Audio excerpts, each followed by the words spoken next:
Merci d'avoir choisi Joliba TV News pour vous informer, mesdames et messieurs. Bienvenue dans votre émission Fait marquant. Fait marquant, c'est cette émission qui donne la parole aux femmes et aux hommes pour nous permettre de comprendre l'évolution de notre société en particulier et du monde en général. Aujourd'hui, nous allons parler de climat, mais d'abord une triste nouvelle. Au moment où se tient la COP 28 à Dubaï, en Émirats Arabes Unis, une triste nouvelle est parvenue aux défenseurs de l'environnement. Il s'agit du décès de Yacouba Savadogo, surnommé l'homme qui arrêta le désert, prix Nobel alternative 2018, champion de la Terre 2020 des Nations Unies, défenseur de l'environnement, est décédé ce dimanche 3 décembre 2023, a informé la télévision publique burkinabé.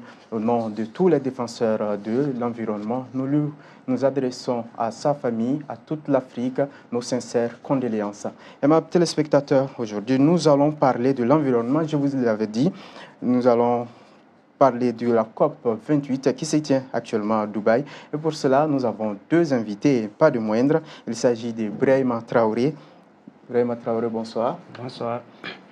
Et ensuite, nous avons Adama Sambo Sissoko. Monsieur Sissoko, bonsoir. Bonsoir. Alors, Brahima Traoré est titulaire des Master 2 en Management des projets et organisations.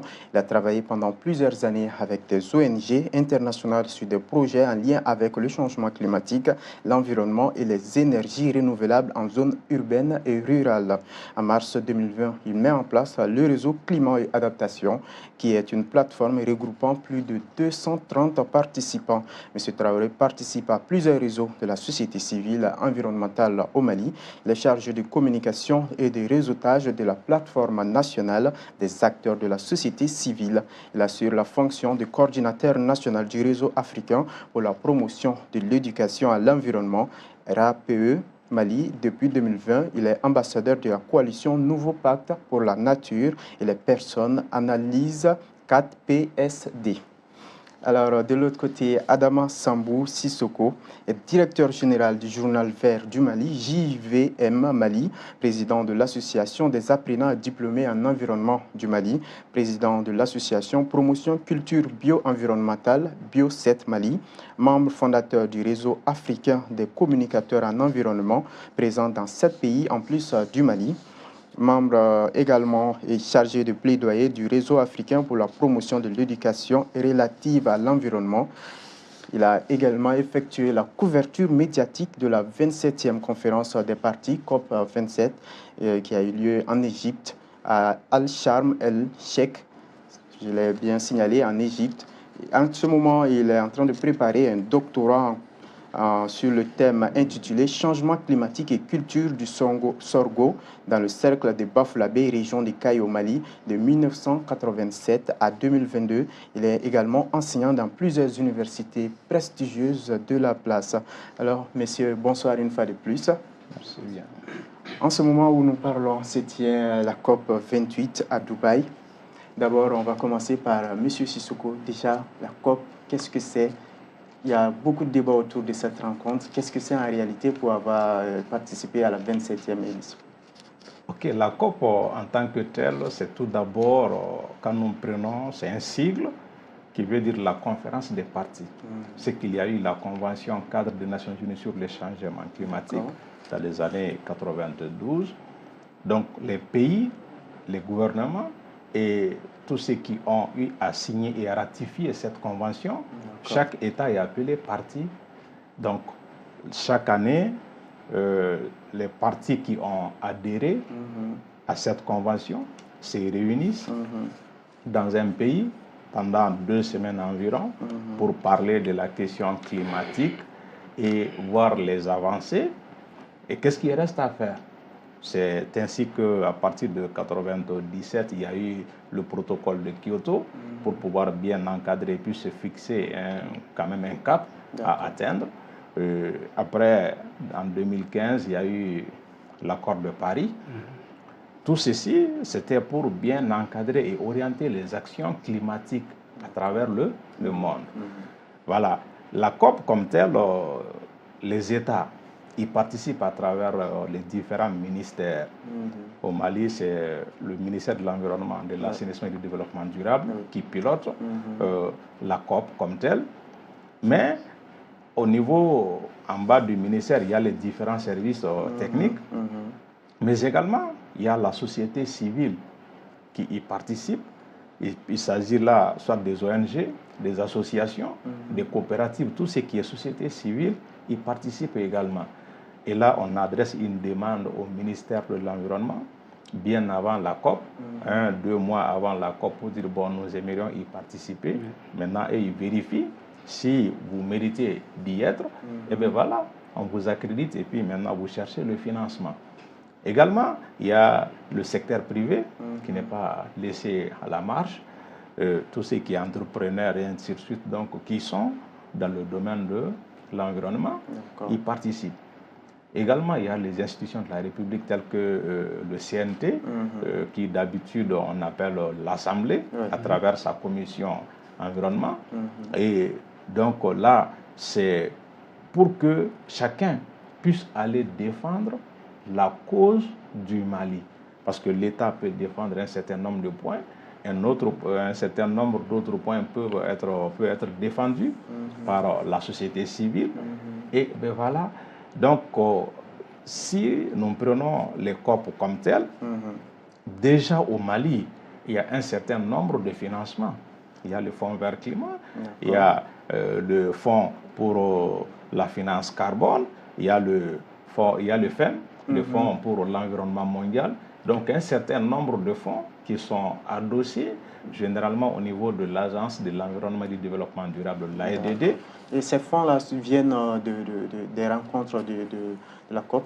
Oui, bien sûr, la plupart de ces fonds viennent de ces différentes rencontres qui ont eu lieu, parce que cette année, nous sommes à la 28e édition. OK. Et si je prends tout de suite le fonds vert climat, ailleurs, ce n'est pas tous les pays qui ont un fonds vert dédié uniquement au climat, mais le Mali en a institué pour que la société civile malienne puisse aller chercher des fonds et puis mettre en œuvre un certain nombre de projets en lien avec la question climatique. Donc, si nous prenons le cas de l'Égypte à Sharm el-Sheikh, il y avait eu un certain nombre de points qui avaient été discutés pour que des fonds puissent être disponibles. Par exemple, le fonds de dommages et intérêts. Mais à présent, on est quand même là, vous voyez un peu, pour voir comment est-ce que les choses vont être situées. Et bien donc, voilà. D'accord. Vous avez parlé de fonds. Est-ce que déjà en Égypte, les recommandations qui ont été faites, est-ce que ça a été pris en compte? Oui, vous savez, quand on prend la COP comme telle, tout d'abord, l'adhésion est volontaire. Également, les décisions qui ont été prises en Égypte, il y a eu des suivis qui sont en cours de la COP 27 qui s'est tenue en Égypte à la COP 28 qui se tient actuellement. Entre les deux, et il y a eu, à ma connaissance, au moins 8 rencontres au niveau soit des experts, soit la société civile, soit les États qui se sont réunis pour discuter de comment faire avancer les choses. Donc, ce qui fait que d'une année, durant une année, c'est un peu difficile d'avoir des choses concrètes, mais ce qui est sûr, déjà le suivi est en cours. Parce que imaginez un peu, en une année, s'il y a eu 8 rencontres, ça veut dire qu'on ne s'est pas réunis en Égypte, et puis on a laissé, et puis on va se rencontrer à Dubaï. Voilà. D'accord. Monsieur Traoré, on a parlé du fonds vert, vous qui êtes de la société civile. Est-ce que c'est un fonds que vous bénéficiez? Et si c'est le cas, vous avez combien pour faire face à vos différents projets pour le climat? Ok. Donc, merci bien pour cette question. Donc, la problématique d'accès au financement pour les organisations de la société civile, c'est un peu compliqué. Parce que Adama a parlé de plusieurs mécanismes de financement donc, qui existent au niveau mondial. Bon, donc, ce sont de gros montants qui sont prévus. Mais malheureusement, la société civile, qui est à la base, qui est même la voix des sans-voix, les communautés autochtones, les paysans qui sont dans leurs champs. Donc la société civile qui les représente donc, a très peu d'accès à ces fonds. Parce que ce sont des mécanismes qui sont trop lourds, compte tenu des procédures et des financements. Donc les gens ont du mal à accéder à ces financements. Mais malgré toutes ces difficultés, la société civile est quand même en train de travailler sur le terrain à travers des projets et des programmes dont les financements sont venus de diverses sources. Donc, il permet quand même d'accompagner les communautés locales pour faire face aux effets du changement climatique. Donc, si on prend l'exemple du cas du Mali, dont le fonds vert qui existe depuis 2011, donc il y a beaucoup d'ONG, que ce soit des ONG nationales, qui ont été parrainées par les organisations internationales, des systèmes onusiens, donc pour pouvoir bénéficier de ces fonds-là et mettre en œuvre des activités. Donc la société civile, quand même, d'une part, peut dire qu'il a accès à ces financements, mais d'autre part aussi, il est allié quand même de pointer les différents mécanismes qui sont là, qui les empêchent d'accéder à ces financements. Bon, pour le cas du Mali, c'est venu, mais par ailleurs, on voit que dans d'autres pays, quand même, la société civile a vraiment quand même le pouvoir d'aller décrocher ces fonds, donc mettre des projets vraiment structurants qui ont des impacts sur les communautés. Mais pour le cas du Mali, c'est vraiment un peu différent. Alors, M. Sissoko, est-ce que ça ne donne pas un peu raison à ceux qui disent que c'est des réunions politiques qui s'arrêtent aux décisions quand on pense que la population civile, la société civile a du mal à toucher à ce fonds à cause de la lourdeur administrative? Bon, dire que ce sont des réunions politiques, c'est vrai, il y a l'aspect politique. Parce que pour qu'on puisse mettre la pression sur les gros contributeurs en termes d'émissions de gaz à effet de serre, il faut toute une politique. Je disais tantôt que c'est volontaire. Mais au-delà, le mécanisme n'est pas seulement lourd pour la société civile. Et on a fait cette année un numéro là-dessus sur la finance carbone. Le vice-président du groupe d'experts intergouvernemental sur l'évolution du climat, le GIEC, il le soulignait dans son intervention, c'est que même nos États, des fois, ont du mal à décrocher ces financements, vu la lourdeur. Si c'est initié ailleurs, il faut des fois qu'on fasse appel à l'expertise de leurs consultants, venir nous expliquer le mécanisme, venir nous enseigner, ce qui prend du temps. Et cela demande également du coût.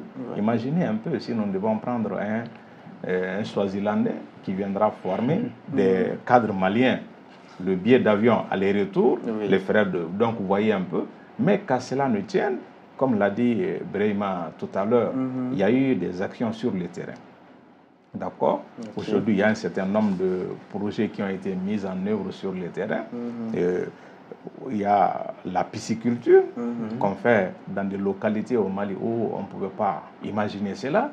Il y a l'aviculture, il y a également, quoi d'autre? Il y a le maraîchage et bien d'autres activités, même les renforcements de la couverture forestière à travers le reboisement et également les équipements de cuisson que ces financements soutiennent. Mais comme on le dit en Bambara, c'est ça le... D'accord. On aura sans doute le temps de développer ça un peu plus largement. Mais le Mali, à cette 28e édition, est représenté par deux ministres. Il y a le ministre de l'Environnement et du Développement durable. Il y a aussi la ministre de la Santé, Badialo, colonel Badialo Touré. Alors, on a vu dans l'intervention du ministre le dimanche, il a appelé à la fin de l'énergie fossile. L'énergie fossile, c'est le charbon, le pétrole, le gaz naturel. Et quand on est un pays en voie de développement où l'énergie fossile est quand même très important pour le développement, est-ce que ce discours est très bien perçu par les investisseurs et par tous ceux qui déjà pensent à sortir le Mali de cette position-là? Effectivement. En fait, l'un des principaux thèmes de cette COP, c'est comment sortir un peu dans ces énergies, fossiles-là. Parce que c'est vraiment la question la plus importante. Aujourd'hui, on est en train d'aller vers une émission qui est en train d'augmenter, donc qui renforce encore davantage le réchauffement climatique. grâce à l'utilisation de ces énergies fossiles-là.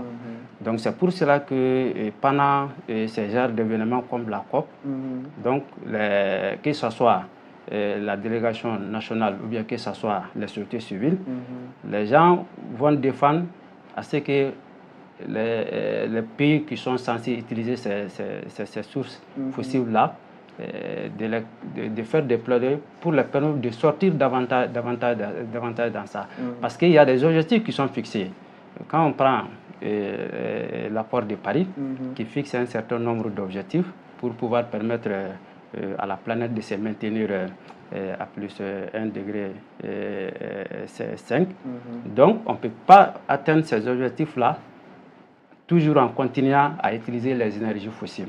Donc, c'est pour cela, lors de l'atelier préparatoire, parce qu'avant que la délégation malienne ne se rende à Dubaï, donc il y a eu des rencontres préparatoires, là où les ministres, les cadres techniques, donc ont discuté avec les sociétés civiles, avec d'autres personnes ressources, pour voir un peu comment les positions peuvent se construire. Bon, ça s'est passé aussi au niveau du continent, parce qu'en septembre passé, donc à Nairobi, donc les pays de l'Afrique se sont retrouvés là-bas pour élaborer une position commune.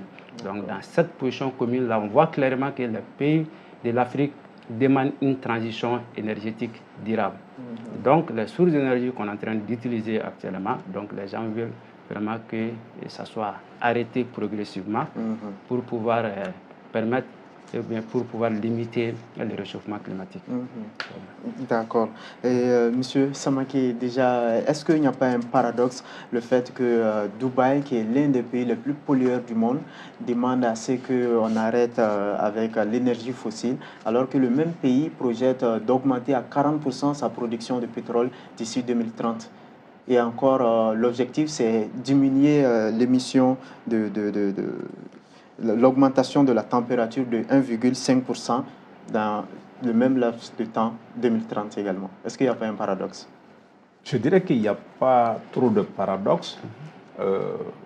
Il y a, comment dirais-je, on a un pays voisin qui dit que ceux qui polluent, ceux qui vont polluer demain, les pollueurs de demain sont à l'école d'aujourd'hui.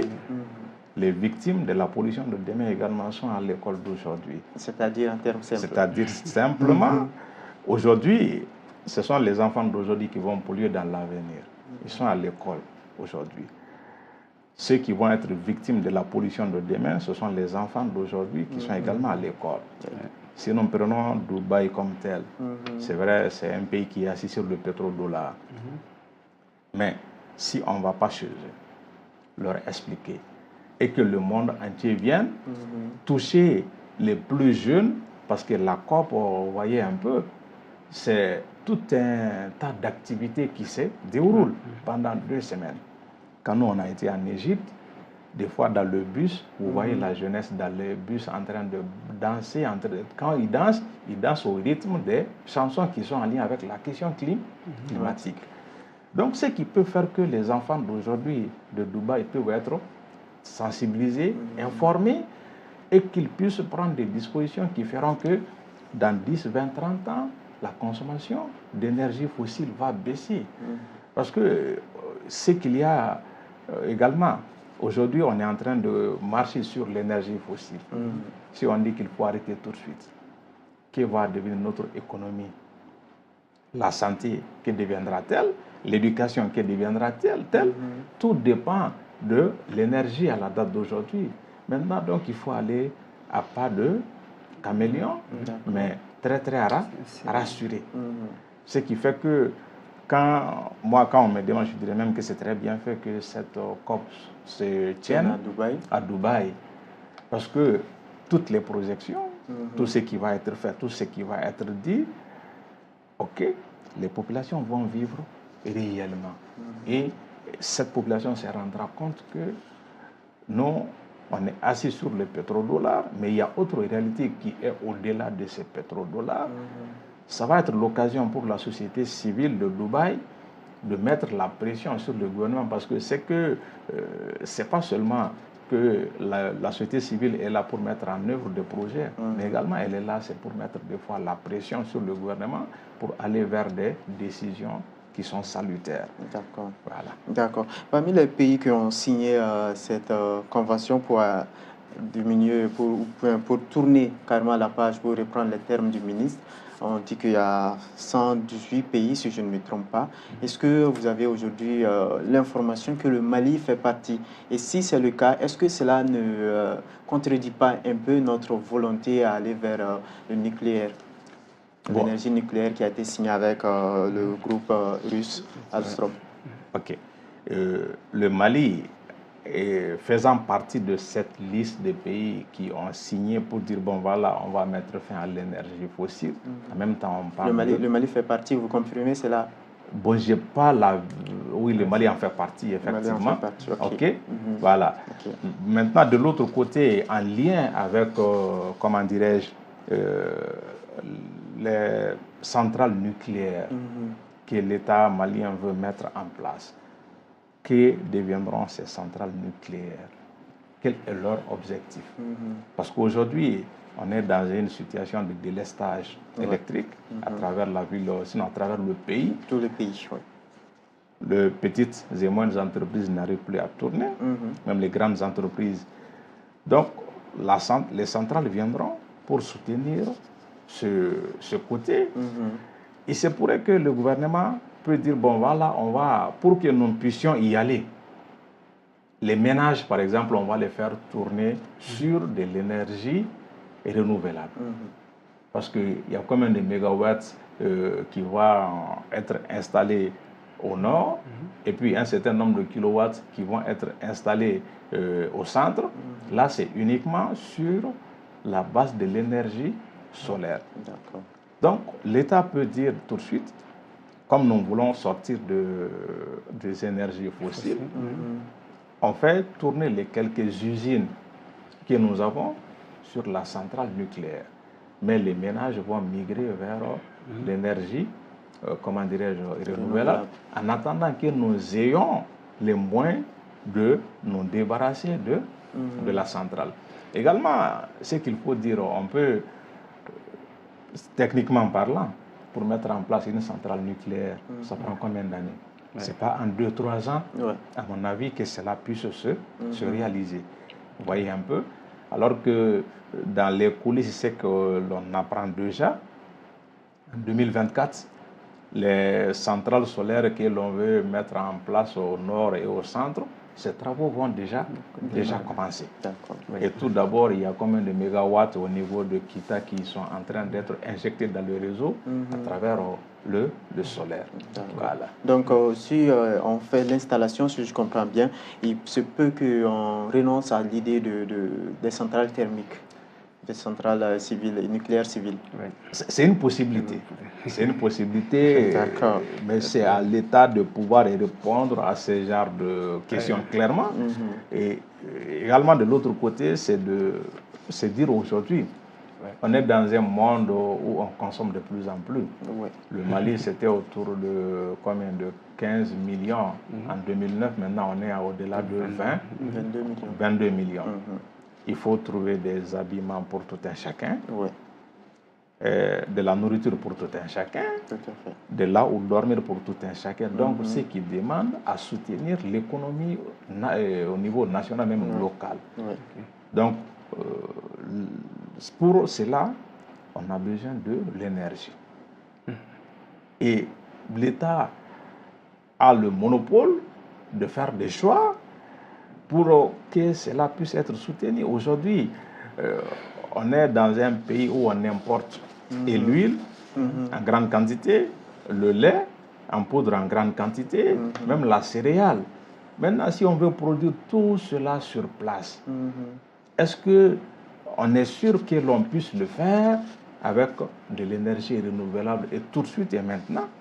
Donc l'État peut dire, bon, on va aller vers les centrales en attendant que nous puissions avoir les moyens de réunir et d'installer et également de fonctionner sur, comment dirais-je, de l'énergie renouvelable unique. D'accord. D'autres questions techniques que les gens se posent, c'est est-ce que l'énergie dite renouvelable n'est pas sans conséquence? Parce que certains disent que ce qu'on appelle l'énergie renouvelable, les panneaux qu'on va installer, qui vont tenir des années et des années, l'éolienne qu'on va installer, c'est des câbles qu'on va peut-être installer sous le sol. Est-ce que ça n'a pas d'impact? Aussi, ça a des impacts comparativement à l'énergie fossile. Quelle est la nuance? Quelle est la différence? L'énergie solaire ou l'énergie renouvelable, ce n'est pas une énergie propre à 100%.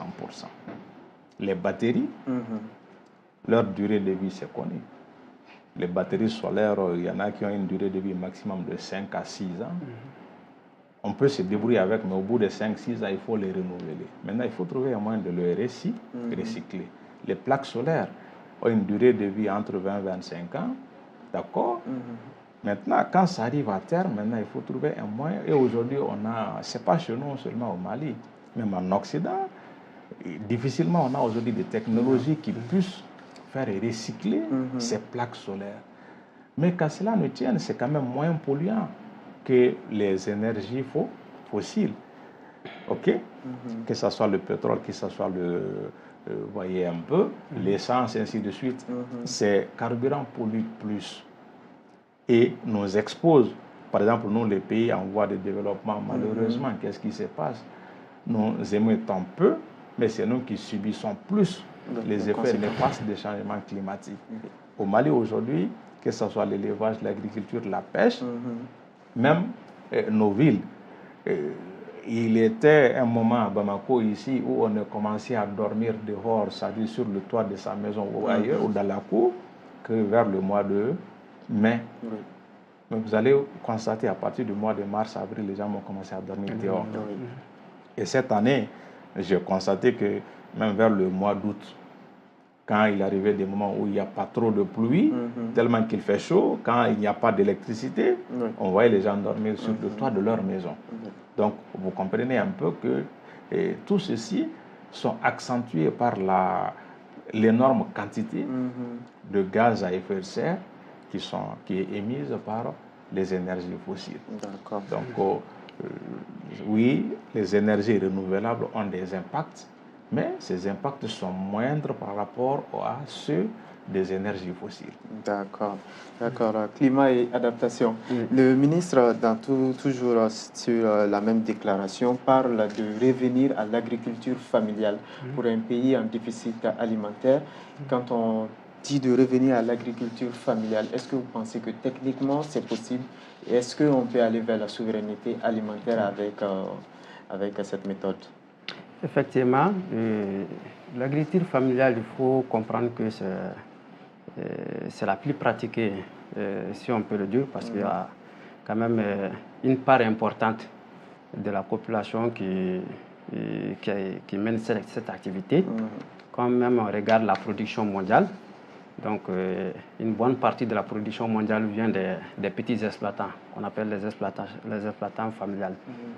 Est-ce que c'est ce qui est commercialisé? Est-ce que le commercial souvent les grandes firmes américaines? Exactement. Mais il y a quand même, par exemple, si nous prenons nos cas ici, il y a très peu de firmes. Tout ce qu'on consomme au Bamako, soit c'est venu de Kenyaba ou bien soit c'est venu de Koutchala. Donc c'est un petit exploitant donc, qui produit avec sa famille, donc qui produit, qui est acheminé vers les grandes villes. Est-ce que ce n'est pas ce qui fait que nous sommes en manque ici, le prix des denrées, on ne le contrôle plus, ça monte, ça descend, on ne contrôle plus? Est-ce que ça ne nous expose pas? Bon, ça peut nous exposer, mais en tout cas, c'est aussi une opportunité pour nous. Parce que traditionnellement, nos parents ont mené des activités agricoles comme ça. Donc, il se trouve qu'actuellement même, il y a certaines firmes qui sont en train de fermer la porte, parce qu'ils sont confrontés déjà à des problèmes climatiques. Parce que si on dit problème climatique, là déjà, tous ceux qui sont en train d'utiliser comme les intrants chimiques ou bien autres trucs, donc ils sont en train de prendre des consciences pour sortir de ça.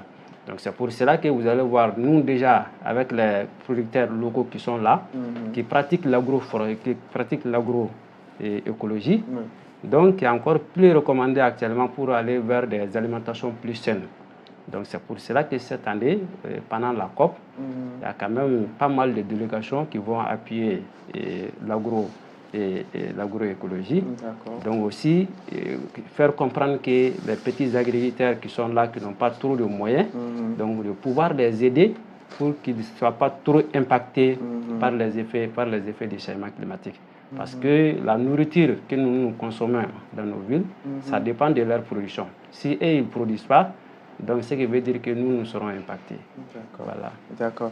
Monsieur Sissoko, l'agriculture malienne, est-ce que l'agriculture malienne peut supporter le fait qu'on arrête l'énergie fossile? En d'autres termes, est-ce que l'agriculture familiale aujourd'hui peut prendre ce pays en grande croissance? Il faut qu'il y ait du soutien et des améliorations dans les pratiques culturelles. Depuis le défrichement, il ne faut pas qu'on aille quelque part et puis on va tout couper. Il faut qu'on arrive à sélectionner les arbres qu'on doit laisser dans le champ, non seulement pour l'ombre, mais également pour, comment dirais-je, la régénération des sols. Également, de l'autre côté, qu'est-ce qu'il faut? Parce que quand on parle d'agriculture, ce n'est pas seulement les travaux champêtres comme tels. Aujourd'hui, on est dans un pays d'élevage par excellence. Mais un élevage qui, à mon avis, ne répond pas aux normes dont on a besoin. Oui, parce qu'on est dans une situation d'élevage extensif, alors qu'on a besoin d'un élevage intensif. Peu de têtes avec une grande quantité de lait et de la viande en bonne qualité. Ce qu'on n'a pas aujourd'hui. La pêche, je me réjouis quand même de voir aujourd'hui qu'il y a même la pisciculture hors sol. C'est-à-dire que sur le toit des maisons à Bamako, les gens font de la pisciculture.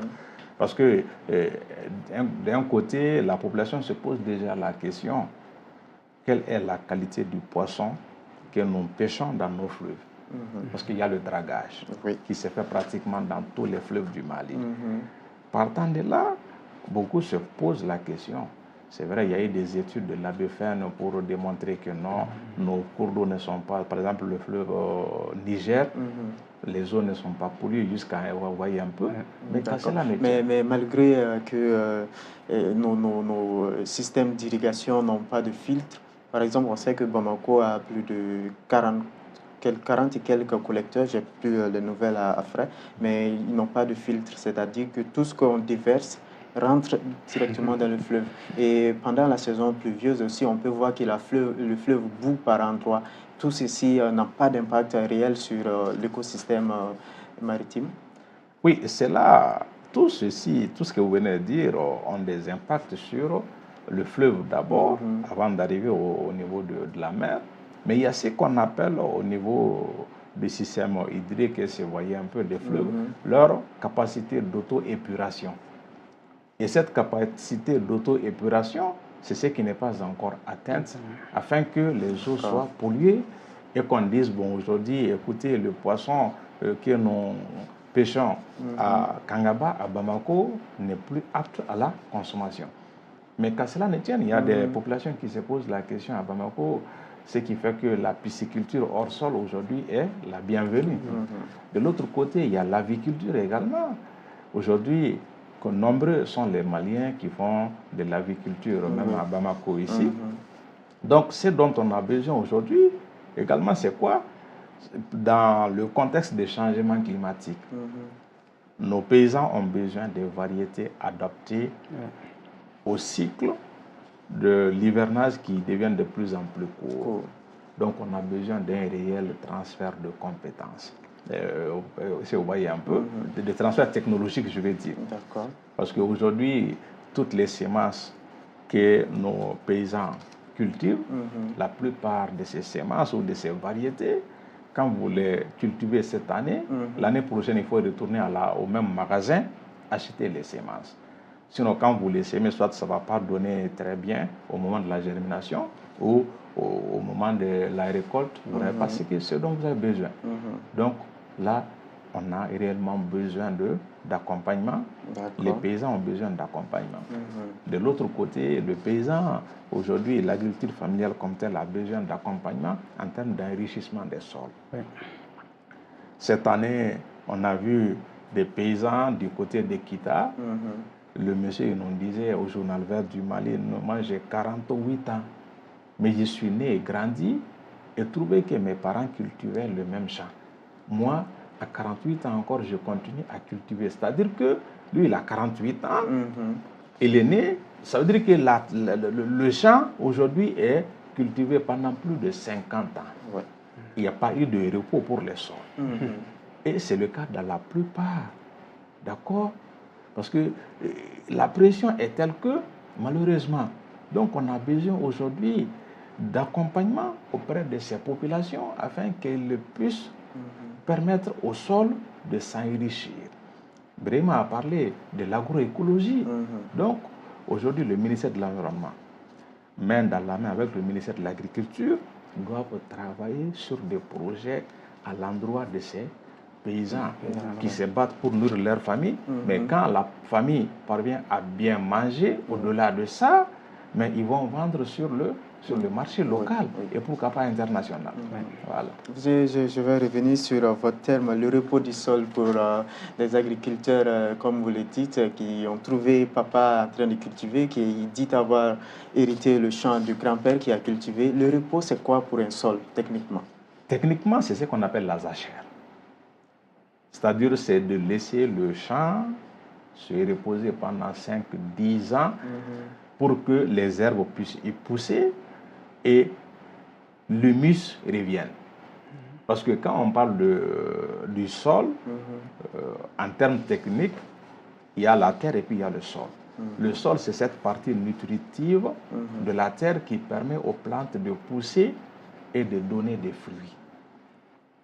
Si c'est le mil, on a besoin de graines.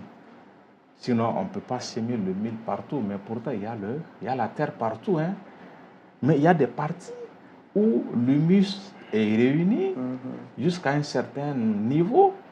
Et bien, quand on sème, on est très content de la récolte. Ailleurs, si cette constitution de l'humus n'atteint pas un certain niveau, quand vous sémez, mais tout ce que vous récoltez, mais vous ne serez jamais content. Donc, comme nous les humains, quand on travaille toute la journée, la nuit, on se repose. Les terres aussi, sinon le sol aussi a besoin de repos. Et cela peut prendre combien de temps? C'est ce que je disais, généralement à partir de 5, 6 ou même 10 ans. Par exemple, je suis un fils de paysan. C'est avant-hier que j'ai changé avec un parent. Il me dit, bon, on avait tel champ qu'on avait cultivé pendant tel nombre d'années. Cette année, on est allé ailleurs parce qu'ils ont la possibilité de changer le champ. Là où ils ont quitté cette année pour aller ailleurs, il dit, bon, on va attendre d'ici 8 ans, on ne va plus y revenir là-bas. Donc, ce sol-là va se reposer. Donc, ça peut aller de 5 jusqu'à 10, 15 ans, selon les possibilités qu'on a de ne pas cultiver cette partie. D'accord. Alors, M. Traoré, on va revenir sur la COP.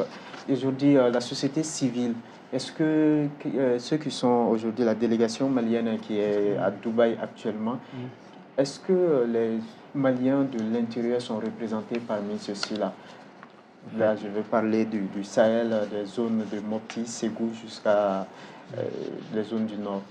Effectivement, et quand on parle de société civile, il faut même savoir qu'il y a plusieurs composantes. Et puis la société civile est représentée sur l'ensemble du territoire national, que ce soit de Kidal ou bien de Gao ou bien d'autres côtés. Donc il y a quand même des organisations fêtières donc, qui la rassemblent.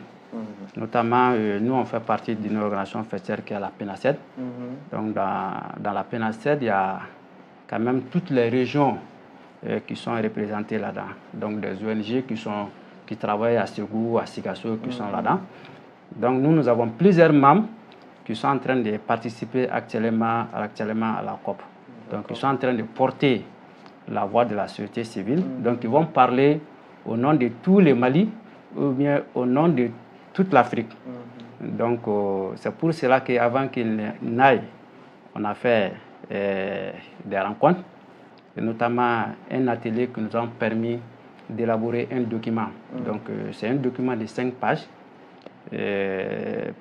sur lesquels nous avons réfléchi, faire le constat de tout ce qui est problématique de l'énergie actuellement au Mali, et ensuite faire des recommandations. Donc il y a plus d'une quinzaine de recommandations qui ressortent là-dedans, des recommandations en lien avec tout ce qui est investissement dans les sources propres d'énergie, et même aussi des recommandations par rapport à la prise en compte du genre, quand on parle du genre, les femmes, l'équité dans la fourniture des services énergétiques.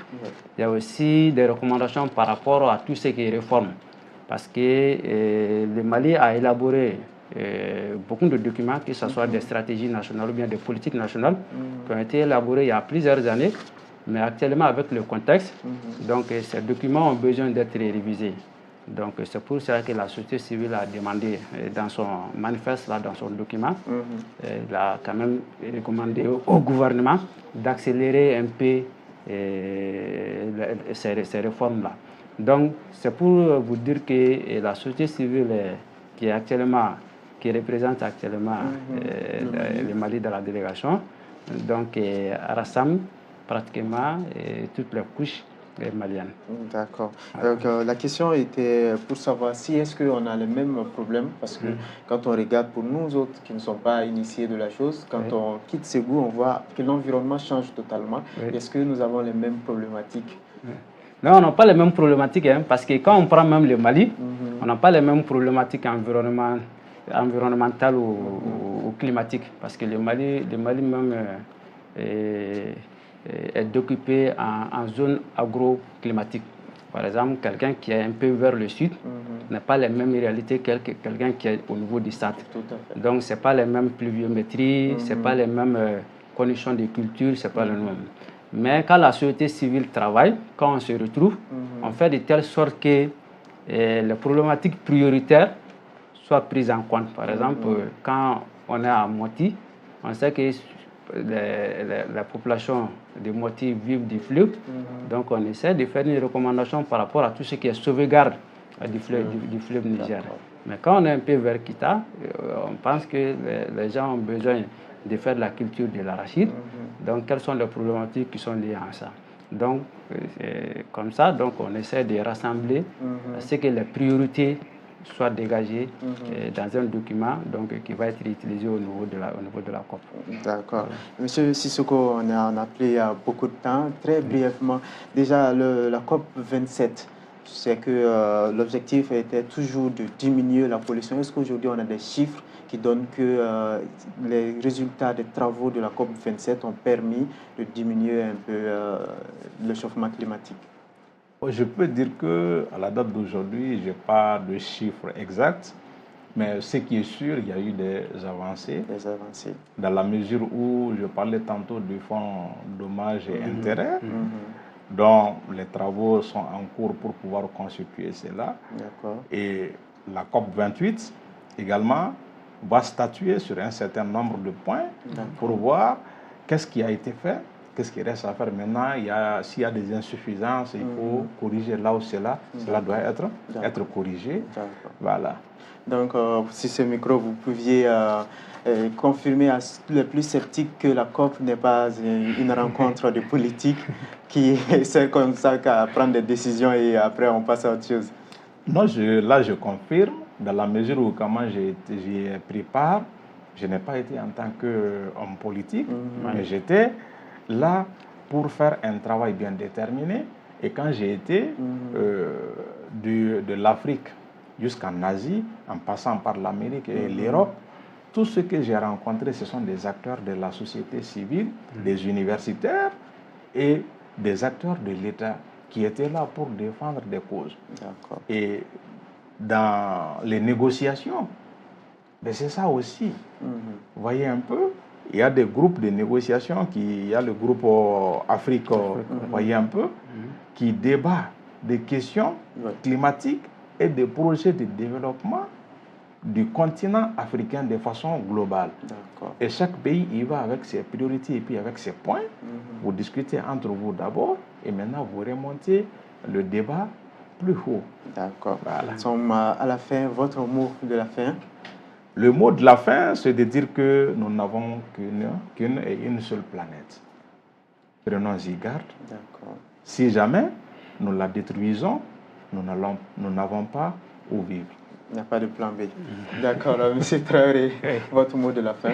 Ok, donc je commencerai d'abord par vous remercier.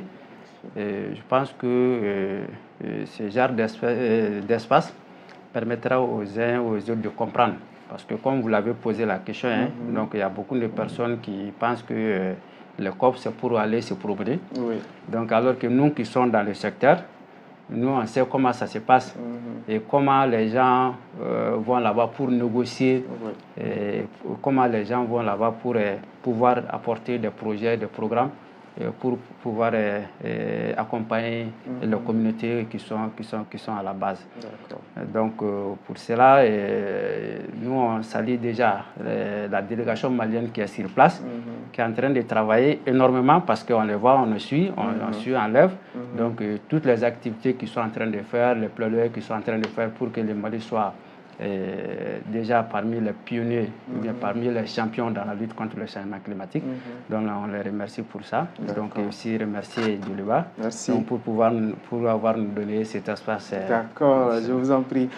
Vous serez toujours la bienvenue sur Djoliba TV News pour parler du climat. Comme le disait M. Sissoko, nous n'avons qu'une seule terre, il n'y a pas de plan B. Nous sommes obligés de prendre garde de cette planète. Et mes téléspectateurs de Djoliba TV News, c'est ce qui met fin à ce débat et à cette discussion riche. J'ai beaucoup appris et j'espère qu'il est de même pour vous. Au revoir et bonne suite de programme en compagnie de Djoliba TV News.